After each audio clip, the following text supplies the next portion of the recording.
Okay, last week we practiced identifying limiting beliefs, tracing where they came from, replacing them with truth and scripture. That's not easy work, but you guys are building skills that most adults don't even have already.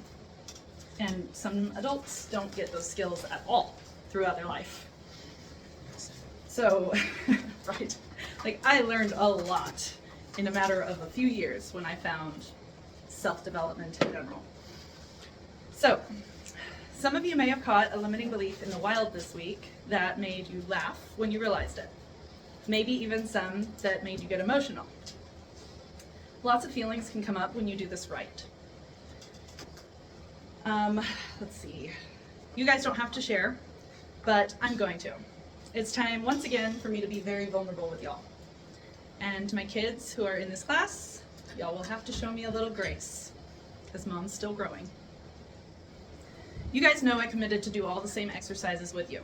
I do the homework each week too. But honestly, this week, I wasn't sure I'd be able to catch any new limiting beliefs. After all, I've been at this for years. I've identified and replaced so many that, and it was probably my pride talking, I thought to myself, I don't have any more, which is silly because we keep forming them as life goes on, okay? And we have to keep doing this inner work so that we don't let them take control of our lives. So Thursday, I finally sat down to do my homework with a bunch of introspective questions to try to uncover another limiting belief. After a while of digging, I landed on my struggle with asking for help. And at first I thought, well, yeah, I think all moms have a hard time asking for help. That's normal. But I felt led to dig deeper, even though I wanted to move on to the next question. So I did. I figured if I'm going to do this with you guys for real, I should. I fully identified it, which was a little bit painful to say out loud. My needs are a burden, and I should be able to handle it all on my own. I am undeserving of help, and if someone helps me, it means that I've failed. That's pretty dramatic, isn't it? Yeah. Right. Well, sometimes when you really nail down the limiting belief, it can seem dramatic, especially to other people. I then traced this belief, and it took me some time and some tears at the kitchen table. I traced it all the way back to my childhood. I carried a lot of responsibility when I was a child, and I mean like from really early on. I was 8, probably, when I started getting bombarded with the responsibilities that no 8-year-old should have to have, like taking care of my brand new baby brother, caring for myself, all the animals my mother would bring home, and eventually, a few years later, caring for my mom when she became crippled. And of course, caring for the house, which I was never taught how to do. That all fell on me. And anytime Casey needed help, I was met with huffs and sighs and rolled eyes. And statements like, "Can't you just handle it?" And "Just figure it out, Casey." As a little girl. Now I'm an adult. I am a mom and a wife, and I know I'm doing way better at both of those jobs than my mom ever did. But it still affects me. Now, when I feel like I'm drowning in chores, in mental labor, or in the emotions of the struggles of handling it all, if I can't just figure it out, I feel inadequate and even worthless. I start to feel like I'm failing. And if I do ask for help, that is so hard for me to do. I never realized why it was so hard. But I start to feel exposed, even unsafe in my own home. It's like I'm walking on cracking glass, just hoping that it doesn't finish breaking through. And if someone sighs, or huffs, or rolls their eyes, it triggers all those old feelings. I didn't realize that that's why I have such a hard time with my kids rolling their eyes at me. That's always been a big thing that instantly set me off. And it's not their fault. I want to make that clear. It just summons that scared, little inner child who was always taught that she shouldn't need help ever. And you know, it's still there even if someone helps willingly. Like even if my husband does the dishes without being asked, which doesn't happen often, but it does happen. And it's not nearly as bad, but I still feel inadequate if someone else does something that I usually do. It's like they're only doing it because I failed. That's what's in my head. And I've known the feelings were there. But until this week, I hadn't realized that they came from that old belief. So now, after a lot of praying and guidance, I have my new truth that I'm starting to implement in my mind. Asking for help does not make me a burden, and accepting help is not failure. It is accepting love in action. I know that. I need to know that when my husband washes the dishes, it's because he loves me. It is not because I failed to wash the dishes. After all, even Jesus asked for help so many times. Not because he was inadequate. I mean, come on, he was divinely perfect. But because he was showing us by example how we are designed to live in community, in humility, and in love that goes both ways. And I hate to admit that while I've been teaching my children that you can always ask for help, that there's no shame in needing assistance, and that you're worthy of having assistance, I've not been showing them. All the while teaching them one thing, I've been exemplifying the complete opposite. My own limiting belief is slowly becoming theirs because of it.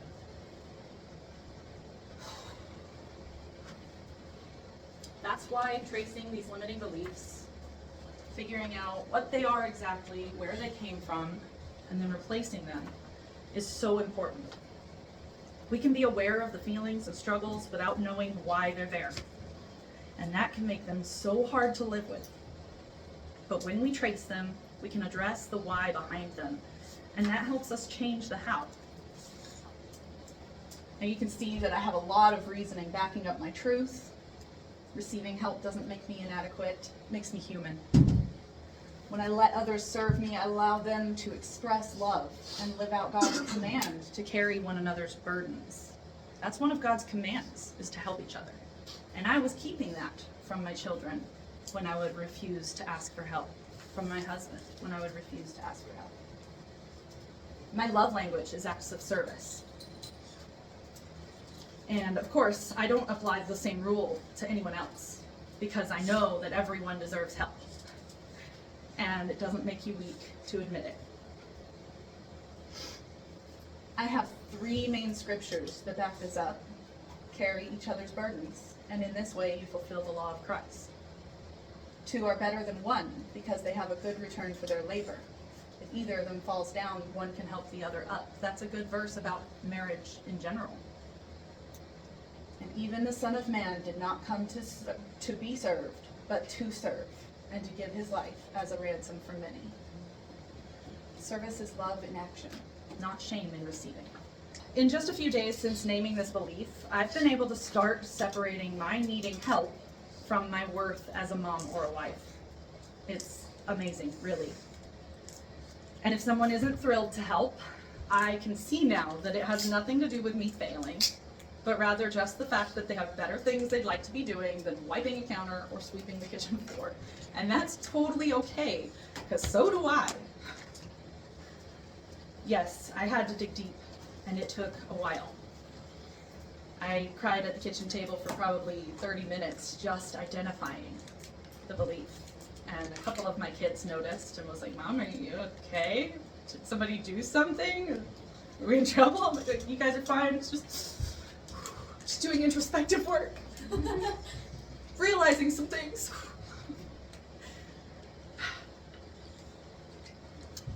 And it's going to take some time for that new truth to really soak in and take full effect in my life, but I know now that someday it might not hurt at all to ask for help, and that hope is priceless. It's wild how just one exercise shifted my entire day-to-day life. And it's directly shaping my sense of fulfillment and joy in this season of motherhood. All right, there's my vulnerable moment for the week. Sorry for getting a little sappy. It was a little deep. Let's move forward into some more but lighthearted honesty. All right, so I want to share with you guys about how I came upon this week's anchor verse and fruit of the Spirit, which I'm guessing you all know now is peace. I actually really struggled with deciding on a fruit to tie in this week. I even considered skipping it and just reminding you all to keep forbearance and faithfulness in mind as we do this lesson. But that didn't feel right. So I stepped away from my lesson planning that morning and I prayed. I expressed my gratitude to God that I knew He will guide me in making this lesson exactly as He wants it, for His glory above all else, and for your good. Okay? And within seconds of that prayer, this verse jumped out at me. I know there's a verse about you keeping in perfect peace those who focus on you. And that's what I'm doing right now, so I know that's what I need to put in this lesson. Are you guys familiar with the story of Jesus walking on the water in Matthew 14? I think everyone. Most of us, right? Even people out in the real world know that story, right? You know, in the middle of this huge raging storm, Peter stepped out of the boat and onto the water to go to Jesus. And the storm didn't stop. Remember that? God didn't take away the waves or the wind, but He gave Peter the provision to walk on water for as long as Peter kept his eyes on Jesus. But the moment Peter took his eyes off Jesus and looked at the waves and put his focus on the storm instead of on the Savior, what happened? He fell. He started to sink. He fell into the water. His peace disappeared, and so did his ability to stay up on that water. So, peace doesn't mean no storms. It doesn't mean no struggles. It means His steady presence in the storm for as long as we keep our eyes and our minds and our hearts on Him. Okay? And that's what true contentment is. Right? Being content doesn't mean sitting around staying the same and giving up on growth. I'm content in my life because I trust God is guiding me through this phase of growth, whether I see the change happening or not. That's God's peace. Trusting God for what's ahead. As we start thinking about goals today, carry His peace with you. And I strongly suggest making this one of your memory verses, because it's important to write scripture on your heart for when you need it. And this is a verse I need often. I don't know about anybody else, but I sure do. And just remember that peace isn't about calm circumstances. It's about keeping your eyes on Him no matter the circumstances. Okay. Time? 18. Nice. Man, 18. I say nice, but geez, longest intro ever. Longest, it's going by so slow. Yeah, longest. Exactly. It's taking forever. Gosh, Coach Casey, you talk too much. I know. Let's get into some types of goals, because there's a lot to cover. So I'm going to move fast, but don't worry, this stuff will come up again, and I will remind you all then. We're just kind of browsing over it so I can throw you in the deep end and start swimming, okay? I promise you guys will get chances to really soak in all of these things. So, raise your hand if you did the bonus homework about quantitative versus qualitative. All right. What is quantitative? Quantitative is an answer a why question. Okay. Can you give me an example? Why is this water bottle purple? Okay. And you can definely answer that, right? With facts, with amounts. There's amounts of purple, of blue and red dye. Okay. What do you have for quantitative? For quantitative, said quantitative, right? The one Quant. at the end? Yes. Yeah. Quantitative is like how many or how much. Oh, I Absolutely. did the wrong one. A measurement. Yeah. Okay, no worries, no worries. What do you I have did for it vice quantitative? versa. Okay. Quantitative with the N, numbers, Okay. measurements, tests. Yeah, okay, there you go. And you have quantitative. Numerable or measurable. Very good. Okay, so the key word in there is quantity, right? And what about qualitative? You. Yeah, well, like what Cassie said, it's like a why, how, like why is this paper thin, or why Okay. is this, why are there so many pages? All right. Why is this made out of lead and wood? Absolutely. It's descriptive. Descriptive. Yes, very good. So it's more about feeling, right? The key word is quality, right? The quality of the shirt, the quality of a relationship. Okay, where did my marker go? We'll use red. So very similarly, quantitative, there's a lot of T's. Goals are similar, right? Quantitative goals can be counted. They're numbers based, like save $500, read 12 books, pray for 15 minutes each morning. That's a hard one to do, by the way. 15 minutes doesn't seem like a lot until you're sitting there in the awkward silence with this one-sided conversation, like, yeah, God, I thank you for that too. All right, you know something is quantitative, a quantitative goal. If you can count something to know how close you are to achieving the goal, okay?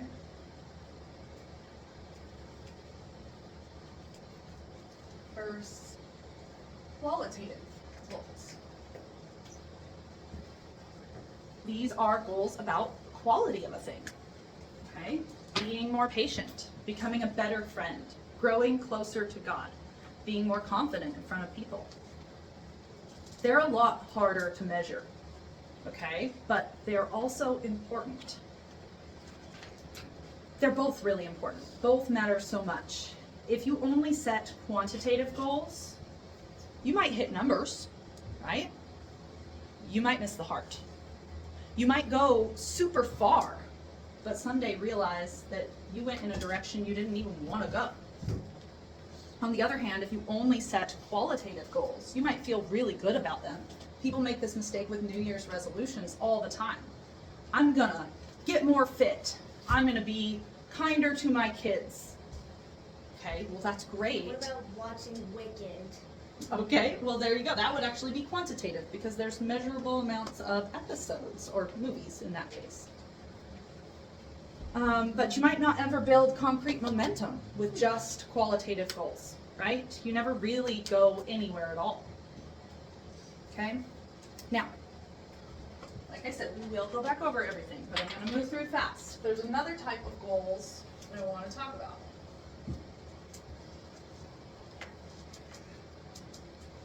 Outcome goals versus process goals. Okay? So an outcome goal is exactly that. It's the desired outcome. Okay? Did I say process? Yeah, process goals. Yep. So the desired outcome, your outcome goals, are the end result of what you want. They are making varsity, getting accepted to college, saving $1,000 to buy a new phone, because phones are not cheap these days. Well, process goals are the habits and routines that you use to get you there, like practicing an hour daily to make varsity, studying 30 minutes after dinner to get accepted into college, and saving $50 per paycheck for 20 paychecks, right? Over time, each big goal that you guys create, which we will, is going to have all of these elements, okay? Because a really good goal contains all of it. For example, a big goal could be become a strong Christian leader, right? That would be a qualitative outcome goal. Strong Christian leader. But to get there, you might set quantitative process goals like read my Bible 20 minutes every morning, serve at church twice a month, plus smaller outcome goals like complete a discipleship program or go on a mission trip overseas. They all work together to make your big goal become a reality. Now, again, we will cover more in later lessons, but for now we're going to go ahead and move forward into what I call the 6 F's. Now, you guys are homeschooled. I don't know if any of you did partial public school, like my kids. Trust me, somebody in this co-op did. I did. And in public school, Public schools F's were bad. is the bottom of the world. Okay? That is no longer true, all right? In goal setting, the 6 F's are fantastic. Is one of them fantastic? No, but I love that somebody caught that. Fantastic 6. Should we write that? Yeah, the 6 F's, go for it. Yep. And Was I supposed to write something on new page at all? I literally- not yet, Okay. not yet. Don't worry. You can write stuff if you want, but I will also have the notes, and I will send notes in the group meet chat for anybody who needs it. So these are going to be the 6 areas, main areas in life where you want to intentionally set goals. Okay, if your goals are spread across the 6 F's, which I'm going to go over in just a second, life feels balanced, and God sits easily at the center of it. But if you choose just one and you chase it too strong, things can get lopsided, and peace tends to disappear when you're focusing more on one area of life than you are on God. Okay? So the order doesn't really matter as of right now, because the order will be different for each of you when you prioritize them. But for now, we've got faith. Okay? Obviously, faith is prayer, serving, discipleship, growing with God and your biblical knowledge, and sharing your faith. Okay?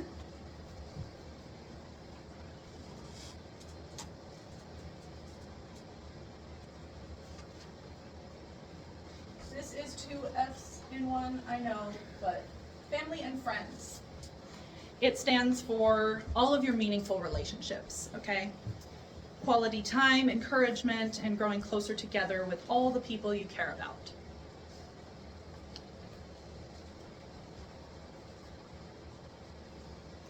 One of my personal favorites in this season of life is my fitness. Fitness, now that covers physical and mental health. Okay, that's important to note.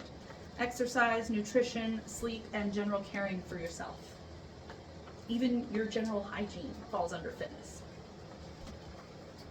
Next, you've got finances. Probably not one that a lot of you have thought about too much, but some of you may have started thinking about. Obviously, this is about earning. Your job or career, saving, tithing, budgeting, preparing for a new job or career. Mom, Huh.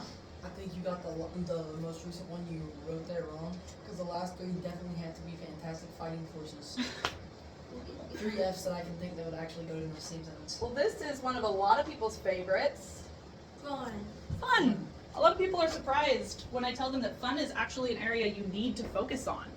But if you don't focus on fun every now and then, you kind of get burnt out. You're a boring person. Yeah, all work and no play, right? Yeah, it's boring.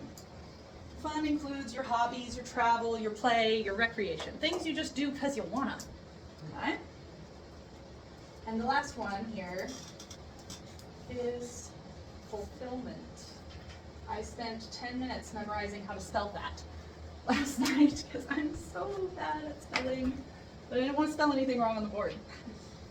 Come on, Mom, you can't be speaking limiting beliefs in a class that we literally just That's talked right, about that's last right. I am not bad at spelling. I have trouble spelling that word. However, I don't anymore because I spent 10 minutes memorizing how to spell it last Only night. 10 minutes? Only 10 minutes. I It's spent like, up okay, to 1 an L, hour on 2 one L's. word. That's it.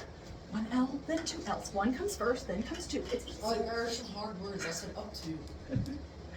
All right, this is your personal growth. This class is in your fulfillment category. Your education, your creativity, your meaningful service, and eventually, when we're all rich and famous, your philanthropy. Okay, that's a big word I love. Philanthropy means giving beyond generously. Okay? For good causes, specifically. And something to note, some goals can be kind of in more than one category, even 3 or 4 categories. All right, and that's okay. Where you end up putting your goals in the 6 Fs doesn't matter too much other than just being aware of the balance, okay? All right, so time check to see if I have time for this. 31. 31. Okay, that should be fine. Just to make sure everybody's got a good understanding, where in the 6 Fs would take a family vacation to the beach? Fun. Family and friends. And family and friends, very good. That's one of those that can definitely be both fun and family and friends. All right, read through the entire Bible this year. Faith. Easy, right? Okay, good. And is that a qualitative or quantitative goal? Read through the entire Bible. Qualitative. Quantitative, because you can count. There's 66 books in that Bible. I can count to know that I am on the 45th book. All right. What about save up $500 for a mission trip? Finances and faith. Very good. My brain is just all over the place. I mean, depending on where you're going. I mean, yeah, you might need to be fit if you're like hiking through. Or if you're going inside the jungle, Yeah. you need to be fit. Yeah. Very good. And is that an outcome or a process goal? Saving $500. Process. 500 is probably the end point, right? So that's the The outcome. mission trip's the animal though. Yes, $500 for the mission trip. So that's the outcome. Where the process goal for that could be sell 2 dozen cookies each school day, right? Okay.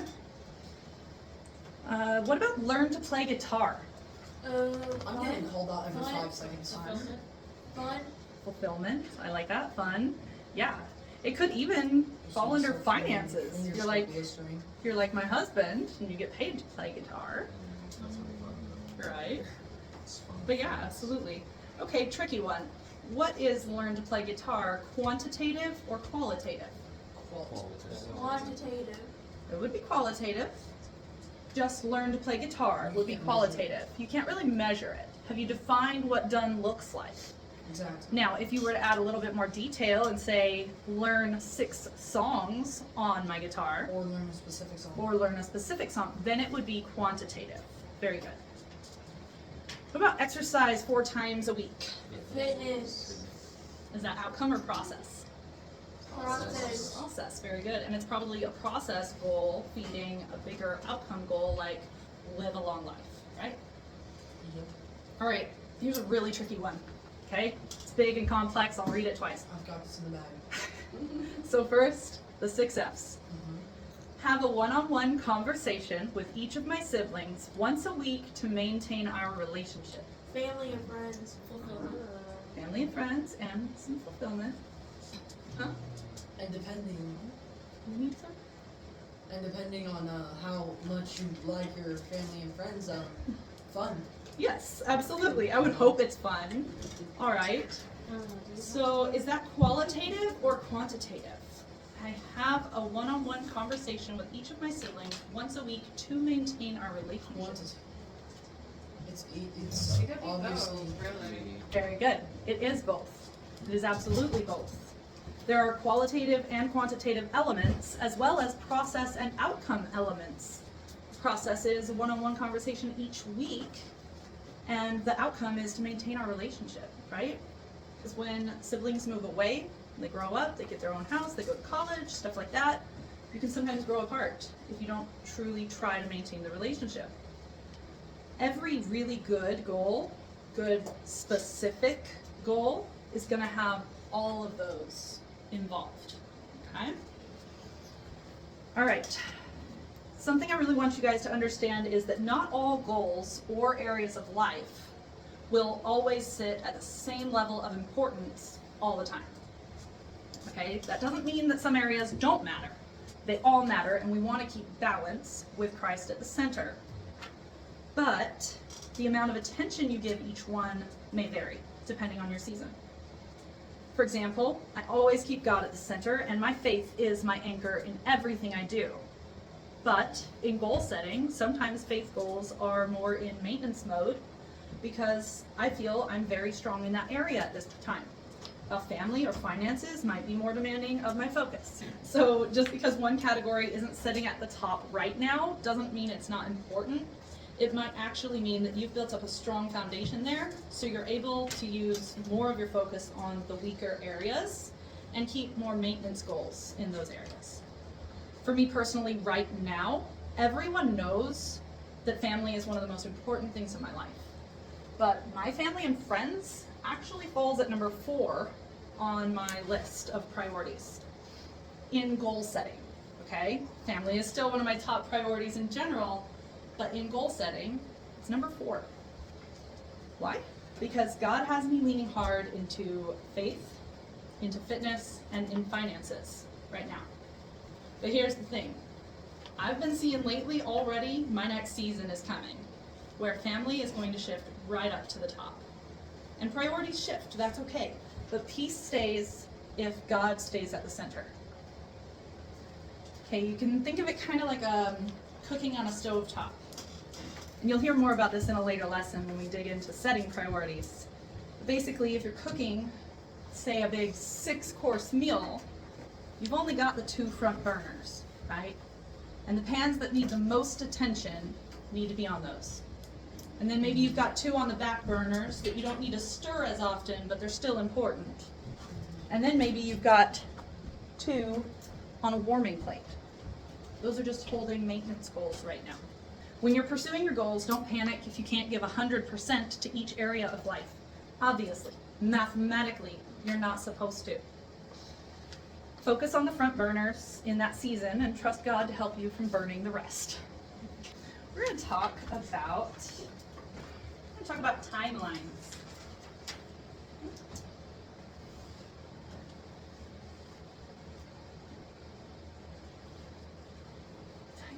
All right, That's true. so we're going to talk about short-term goals.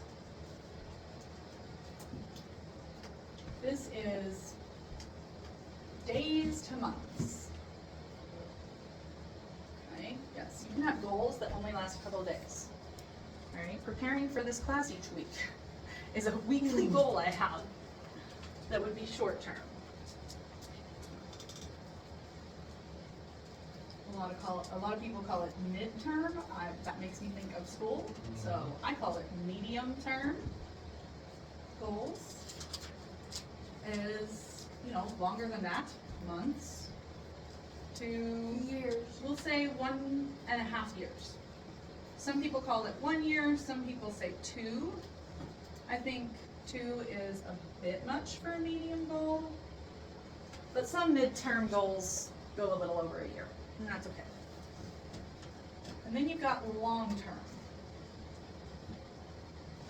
These are some of your big picture thinking, okay? This is like 2 years to 10 years, maybe even a little longer. And then, just make sure I got this right, there's lifetime goals in that. Yes, sir. You can tell who the teacher's kid is. Also, I would like to mention something. A deck of cards is an amazing fidget. Yes, it is. Lifetime goals equals your legacy. Okay? So, let's go back over them. Short term are actually the ones we're going to be starting on next week. Okay? They're quick wins. They hold the steps that you can actually take. This is where 90% of your actual goal work is going to be. Right? You're going to be working the short-term goals. They hold the steps you take to make your dreams come true. Okay? Medium goals are the things that feed from the short-term goals. Okay? Usually these are bigger versions of your short-term goals and something you have set the short-term goals to help you achieve. If you're intentional about your short-term goals, your medium goals kind of just happen. It's really neat. Long-term goals, obviously, stuff like graduate college and get my degree, buy a home, find a wife or husband, Hardest one right there. run a marathon. That's one of my long-term goals right now. I have 4 years left. Light work. Well, that I'm gonna try to make it happen. Please I don't make actually me gave run a marathon. myself till I'm 40 and I'm only 34, so I have a little more time, but it's on my 5-year plan right now. Okay, move overseas. That's another long-term goal. A lot of people want to live in Ireland or in Korea. Somebody wants to move overseas. That's probably going to take several years. I want to stay here. Yeah, we got freedom over here. Yeah, that's more. Okay, we have more freedom than most. Yeah. We'll say it that way. That's right. That's right. That's right. All right, now this one right here. This is the one you will work the least actively on. But it's also the one that will feed everything else. When you figure out what kind of legacy you want to leave behind, which we will have a whole lesson on, you then have no trouble figuring out your long-term goals that will make that a reality, figuring out your medium-term goals that will make those come true, and figuring out those short-term goals that get you closer to it today. Okay? Your legacy is about the impact that your life leaves behind. That can go from anywhere from retirement to long after your grandchildren are passed. Okay? You will need goals eventually in every single time frame. Okay? Now for the fun part. This is an activity that I like to call dream lists. Gotta have the dramatics, okay? Make a rainbow. Yes, yes. See the rainbow over my head. Dream list. Did I hear? No, we're not tasting the rainbow. Yes. Now, put those away or I'll make you share. I got like 6 Skittles in my bag. You know how to. Everybody gets half a Skittle. I'm good. I stopped collecting Skittles. Me too. They are hard on my teeth. All right. I also have a tortilla. So we'll get into the actual exercise in just a second, but let me tell you about it first. You guys are gonna love this or you're gonna hate it. I'm gonna hate it. I have a feeling. I know a few people who might hate it. When you looked at me I right know, as you said you're gonna hate it. I I swear, know. if I have to write 14 paragraphs. Because I have made you do this exercise before on a much smaller scale. Oh no, not the thing where I had to write like 100.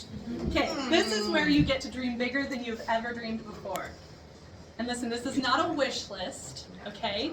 It's not just about what you think is reasonable right now, all right? This exercise is about stretching your mind to see what's possible and thinking about what you really want, big and small, and everywhere in between. The last couple of weeks weren't just practice. They weren't just good things to know. They were preparation for this. Because now your brain is free to start imagining things that you might have thought was impossible. Before you can set real goals, you've got to give yourself permission to dream without filters, okay? So much of our lives we're told no, we're told you can't, we're told that's unreasonable. We're told just be content with where you are. Well, this isn't about not being content. It's about letting ourselves grow with God's guidance, okay? So, this exercise is putting it all out there. Every little silly, big serious, crazy impossible, and wonderfully inspiring thing you can think of. No. Because later, when we start shaping your goals, these lists will become the raw material we pull from. In fact, next week, we start creating some smart, short-term goals that we will use these lists to pull from. I want you to turn to your next blank page, and this activity is actually going to use your next 3 blank pages. On your first blank page, 3. Yes, you heard that right. Don't worry, it'll be fun, I promise. On your first Did you blank promise? page, no, I don't promise, because Because you know it isn't gonna be fun for me. Christ says that don't make worldly vows, let your yes be yes and your no be no. So I don't promise. I can't see. Don't You got it promise right. unless you can keep it. Dream list. B. Okay, that's a funny looking B. Dream list B on your first page. Do we put a dash too? I do. You can if you want, or you can just put a space. That's fine. You know what? I don't think I want to do this on paper. Oh, really? Can I do it Go on ahead and the write the keyboard? titles for me. All right, on the second page, you're gonna write dream list do. And I'm running out of room because I gave myself too much space. Is this for homework? Yes, it will become your homework, but I want to get a head start on it in class. Dream list have.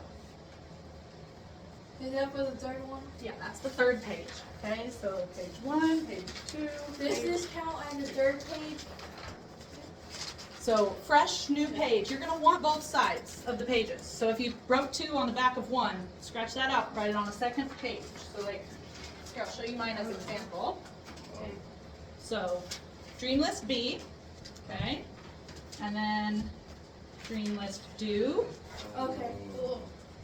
here, and then dream list have. This is a big exercise, but you're going to be happy you did it in like 3 classes. This will make the rest of the I class thought you were a about lot to say easier. like 5 years. Well, that too, hopefully. Hopefully you'll be really happy you took this class. All right. Once everybody has their titles done, I'll talk more about it. Yeah, Time I've got check. an entire time to let to go. Time check. Oh, 51. 51. Okay. Whew. All right. I'm gonna breeze through this. Who you want to be is who you want to become. Right? Your character, your identity, your roles, your qualities.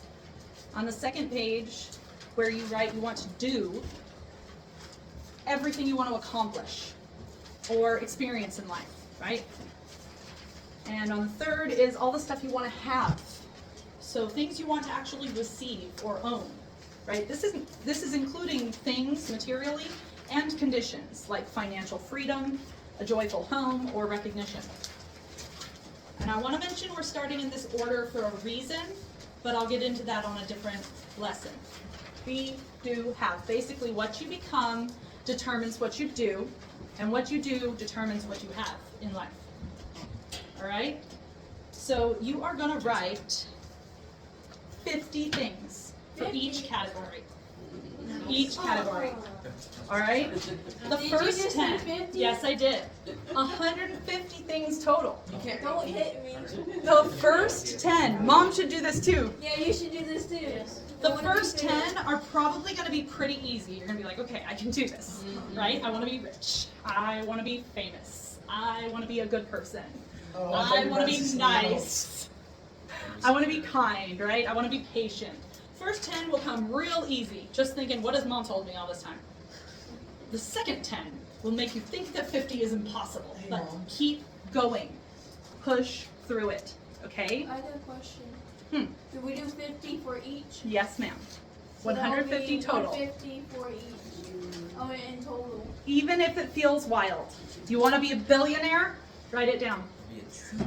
You want to travel the world? Write it down. You want to own every Nintendo system ever created?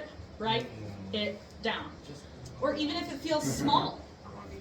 You want to be a helper in the church nursery? Write it down. Want to learn how to boot, scoot, and boogie? Write it down. You want a new bike? Write it down. I don't ride my bike. And everything in between, okay? Do I want to know? No.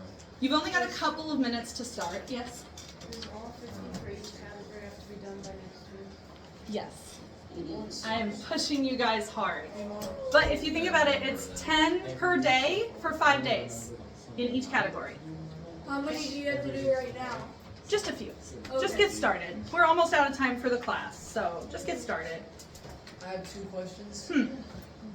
So when we get home, can I go onto my Google Doc and then No, you copy have to write it down. everything down?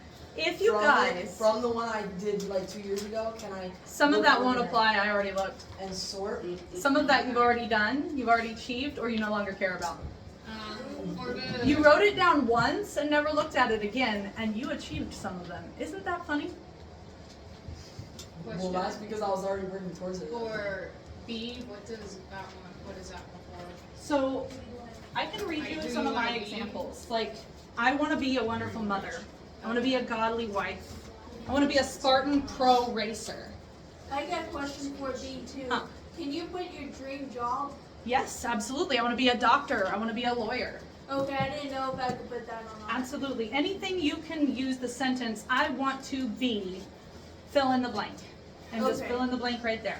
I just had to clarify that. So mine are wonderful mother, godly wife, Spartan pro racer, marathon runner, productive farmer, good pet mom, YouTube creator, published author, speaker for Christ, painter, devout Christian, evangelist. Notice that some of those are actually really similar and will probably come to fruition at the same time. It's okay if you have similar things on there. So I know it seems really, really hard. I know it seems big. It is. But I need you guys to remember that when you get stuck, think about the 6 F's and think about the timelines, because that can help you cue. You're going to ask yourself questions like, what would I want to be different in my, fill in the blank, in my faith, in 3 months from now, in 10 years from now, right? What do I want to be different about my fitness in 8 months from now? Okay, ask yourself those kinds of questions and then write down the answers.